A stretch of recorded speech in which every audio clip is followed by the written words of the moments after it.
Welcome back. It is the Press Box, and we're live from the Kampala Serena Hotel and proudly powered by DSTV. And of course, having DSTV in your house simply means you and your family get to enjoy the best entertainment and news all around the world. I mean, the Premier League is here. We're watching a lot of ESPN, so you can watch a lot of football from America, a lot of basketball as well, and of course, everything to do with your biggest headlines. So go out there and get yourself the latest DSTV bouquet. And of course, they've got different options, so figure out which one fits in your family and make sure you can all enjoy the entertainment just like the rest of us. Now, on the show tonight, it's really our pleasure to host the former Benin captain, Jean-Marc Boko. I have issues pronouncing French names, Boko, so I think I'm doing a good job here.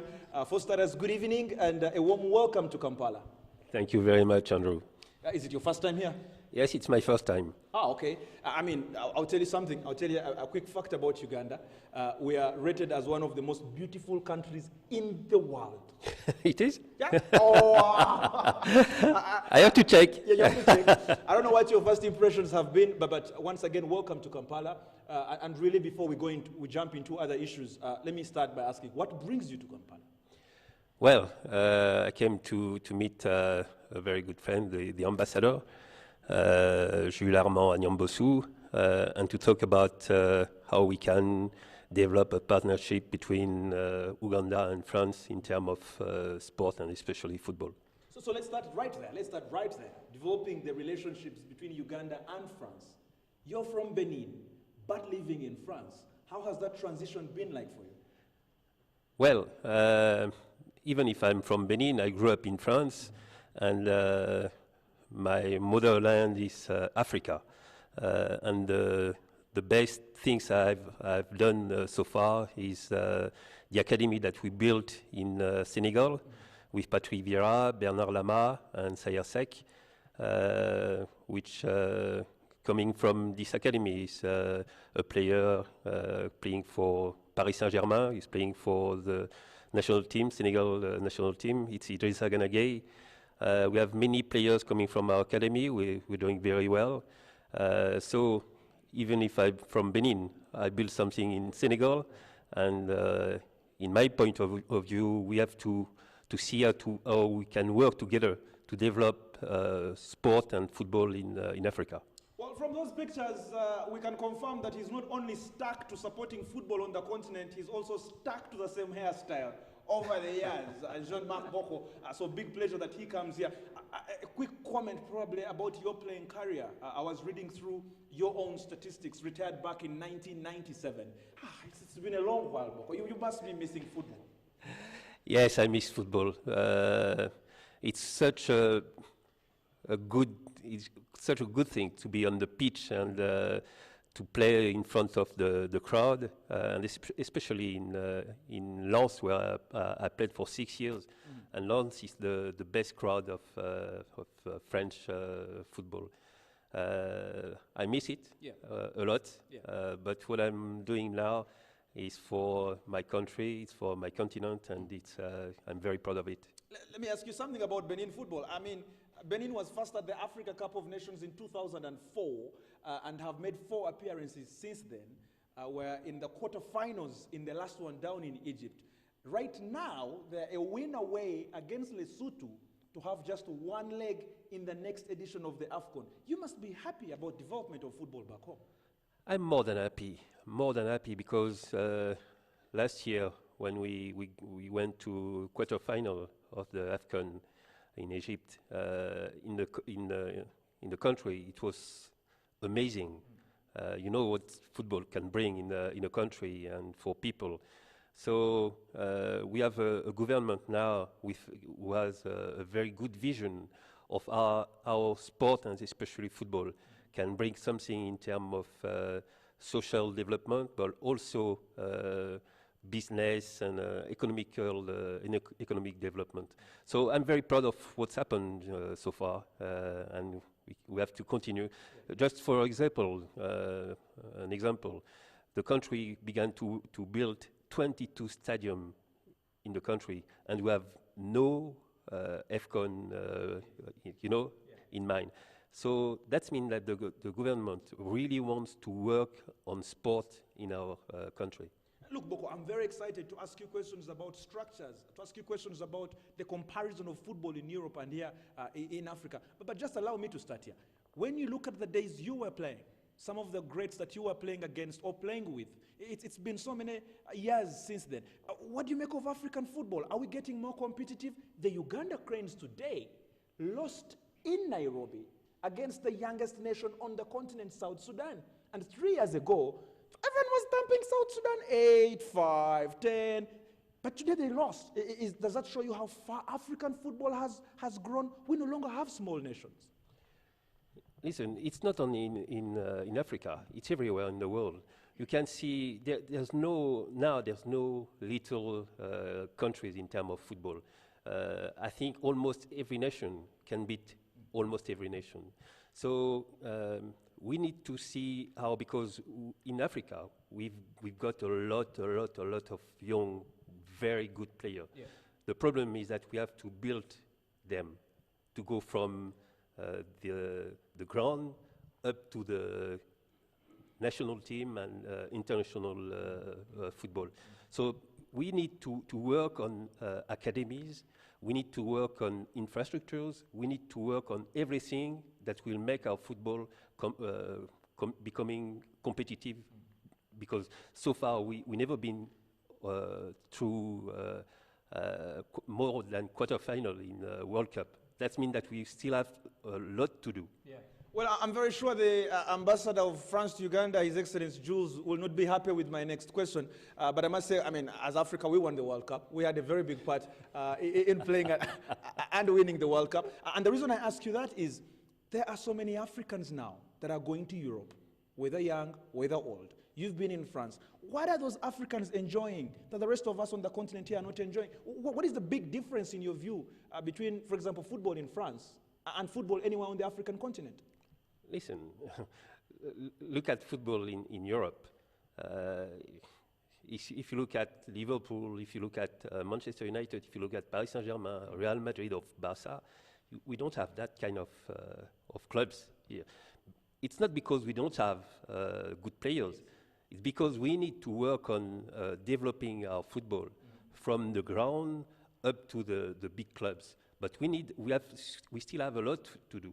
And until we've got those kind of infrastructures and vision and work, our best player will always go in Europe to win money and to play in big clubs.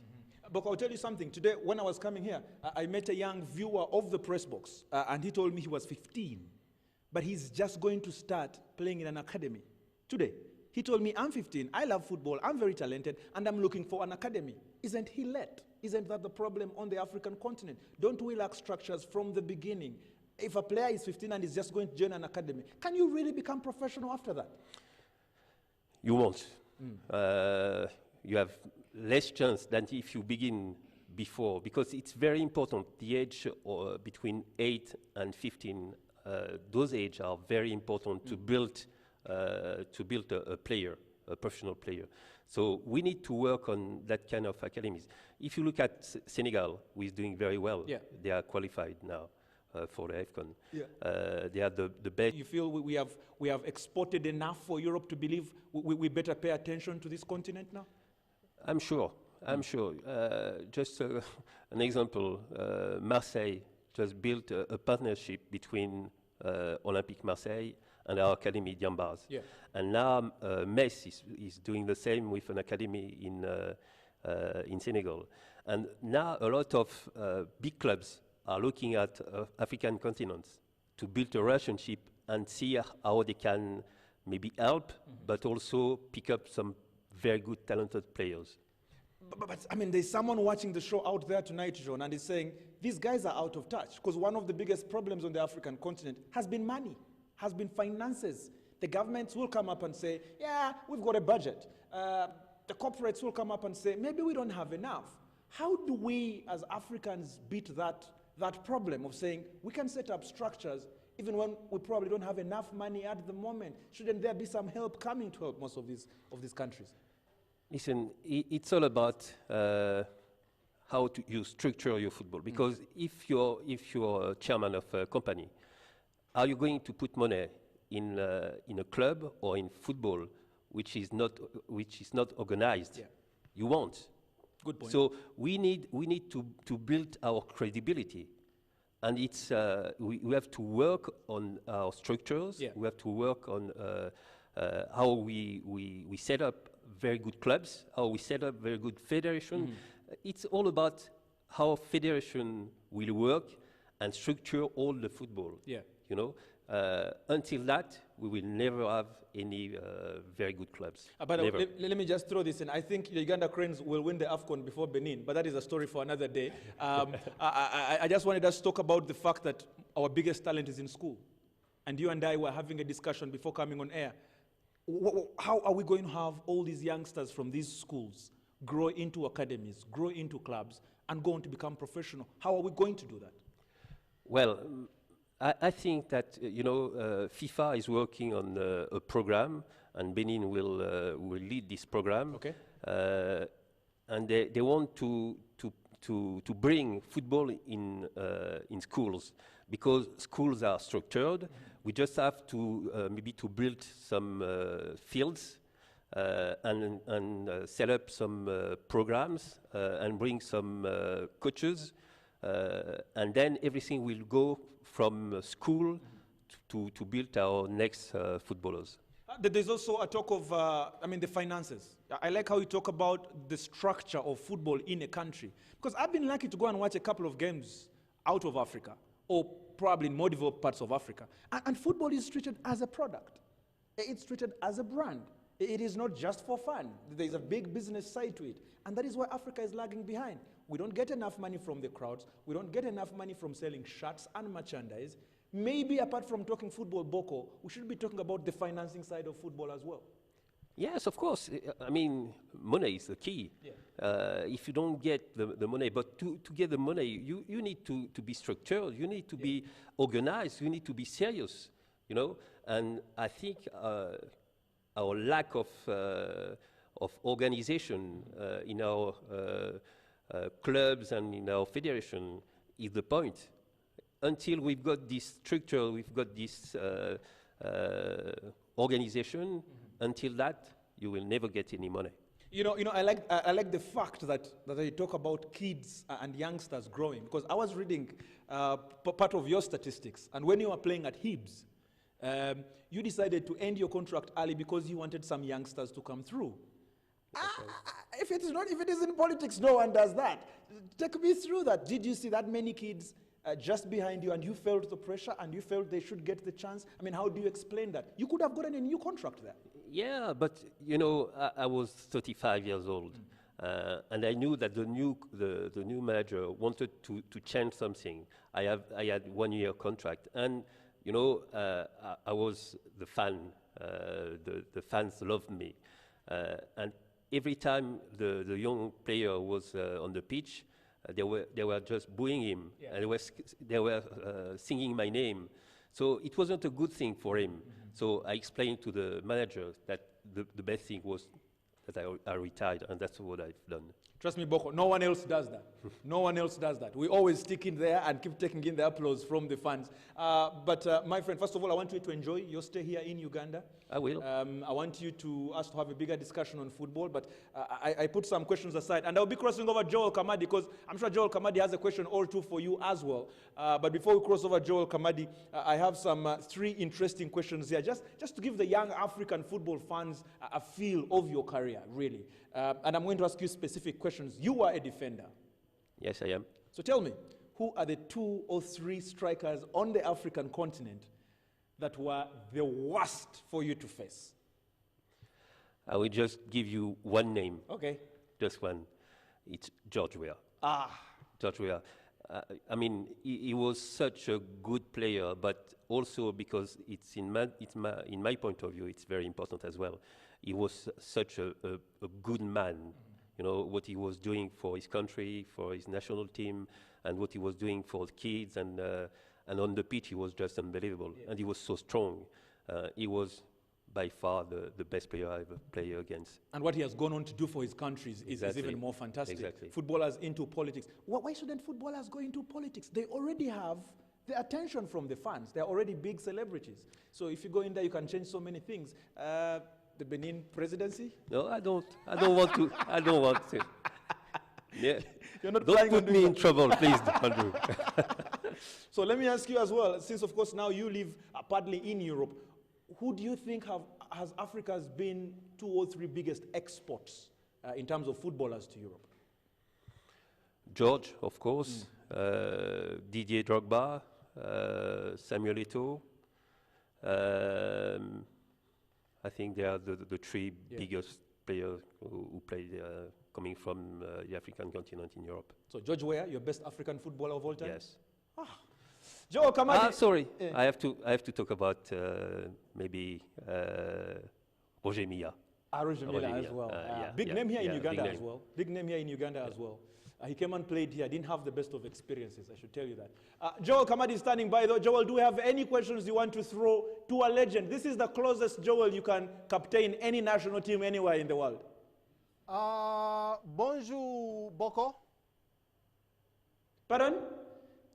Jean-Marc, bonjour. Bonjour, well done. Ça va? Just I have to tell you something. Yes. It's not Cotonou, our capital. No, it's no, Porto Novo. No, It's yes. Porto Novo. Because I said you had a layover in Cotonou. That's what I said. Welcome to the show, John Boko. Probably my question will be, first of all, who is the hardest player or most competitive player you have played against, African player you have come up against during your career playing football, but also you hinted about and talked about structures in football. Now Benin is, still, I don't want to call it a developing country, but it's not the biggest of countries and does have the best resources, but somehow you found your way through it and you found a way of making things happen. You talked about structures. Where should it all start from? Where should it begin with? Should it start with the federation itself or with the government? I really think that everything has to come from the government. I mean, if the government is putting money and is asking the federation to work seriously, then everything will. That's what's happened in Benin. There's a very good relationship today between the government and the federation. And now they're working together, and they built a new very strong relationship that is, and it's the reason why we have those results. But I can tell you that in Benin, our results so far, it's not because of our works, because 2 years ago we didn't have any championship. We never work on how to build our next generation of footballers. We didn't work on how to work with the coaches and nothing. So what's going on now, it's a very good relationship between the government, the Minister of Sport, and the Federation. Okay, and maybe before I throw it back to you, Andrew, one more question for you, Jean Boko. What do you make of Ugandan football right now, and what do you make of the Uganda Cranes as they play right now, as they are right now? Sorry? What do you make of the Uganda Cranes, and what do you make of Ugandan football right now? Well, to be honest, I don't know that much about Uganda's football, but what I really think is that this country has everything to build a very good football for the continent.